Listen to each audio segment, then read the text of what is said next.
Have you ever wondered what's going on in your cat's brain when they are high on catnip? You're not alone. Humans have been wondering for a long time what it is about catnip that causes this bizarre and adorable and often hysterically funny behavior in cats. So let's talk about it.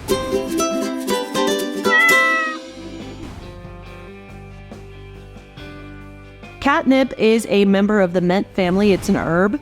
About 67% to 80% of the adult cat population is sensitive to catnip and its effects. So when a cat is sensitive to a catnip, what you will notice is after they come into contact with catnip, they will start exhibiting behaviors that are different, that we humans think are silly. They roll around on the floor. They lick up as much of that catnip as they can. They're rubbing their head on the plant. They're running around. They're zooming around the room. Their eyes are often dilated. Sometimes they look like they're seeing things that are not there or that we can't see. And then sometimes some cats can actually get quite agitated and violent on catnip. All sizes of cats respond to catnip. So anything from your domestic cat to your lions and tigers and your leopards and your bobcats and everything in between, they all respond to catnip. And the more interesting thing is that cats, as far as we know, are the only animal that responds in this way to this plant. Catnip contains a compound called Nepetalactone. It's got 15 syllables in it. Nepetalactone, right? Say that 5 times fast. When cats inhale this compound, it binds to protein receptors that are in different parts of their brain that is called the olfactory bulb. The olfactory bulb is the part of the brain that is concerned with smelling. And the olfactory bulb also communicates with different parts of the brain that act as a processing center for smells.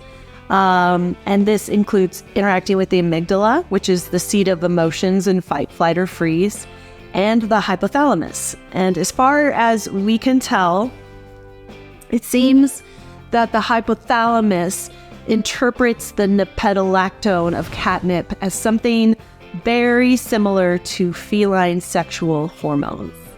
Yes, feline sexual hormones, also known as pheromones. And this is regulated through the pituitary gland. There's a bunch of different parts of the brain involved.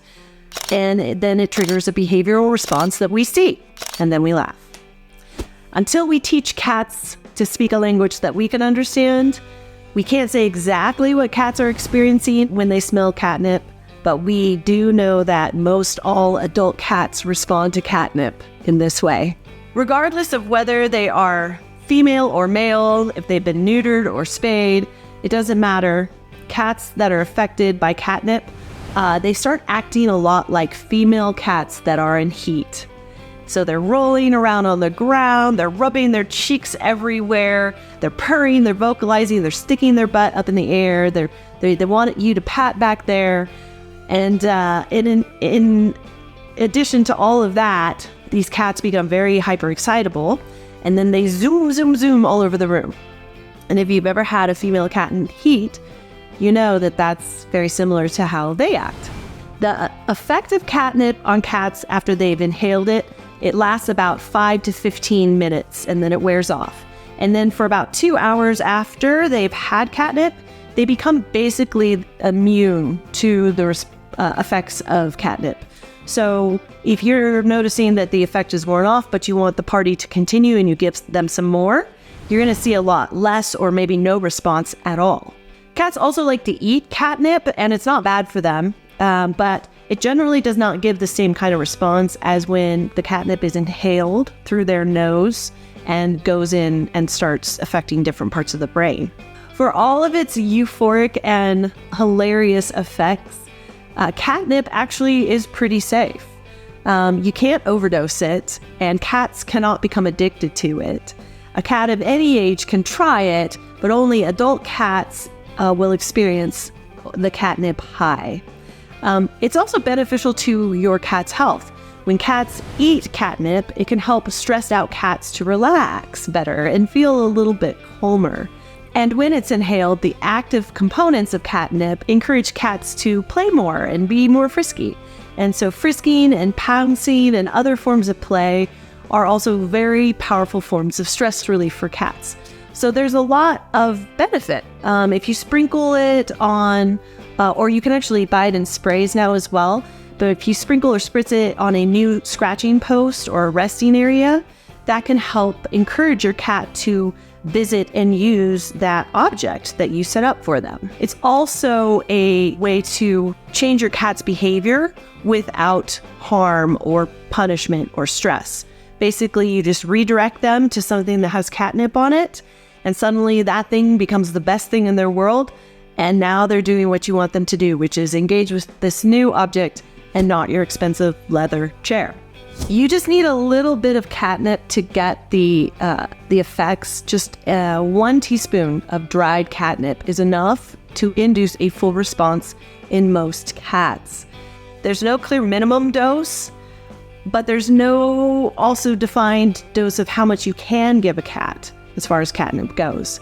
But what I have noticed is that cats that do eat too much catnip, they can get vomiting or diarrhea or upset stomach, just because the plant has a lot of fiber in it. And remember that a little goes a long way.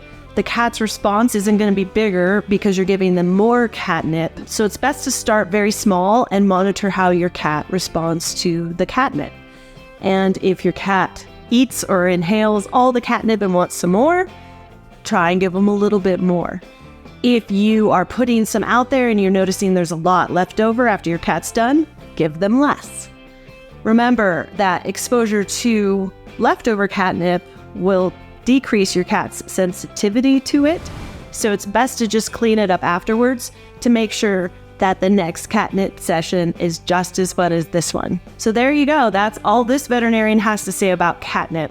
Do you use catnip with your cat? If so, let me know in the comments section below and let me know what happens. If you like this kind of content, I encourage you to subscribe to this channel because we bring lots of fun information like this out to all of you viewers, and I'm so thankful that you're here to watch. See you soon.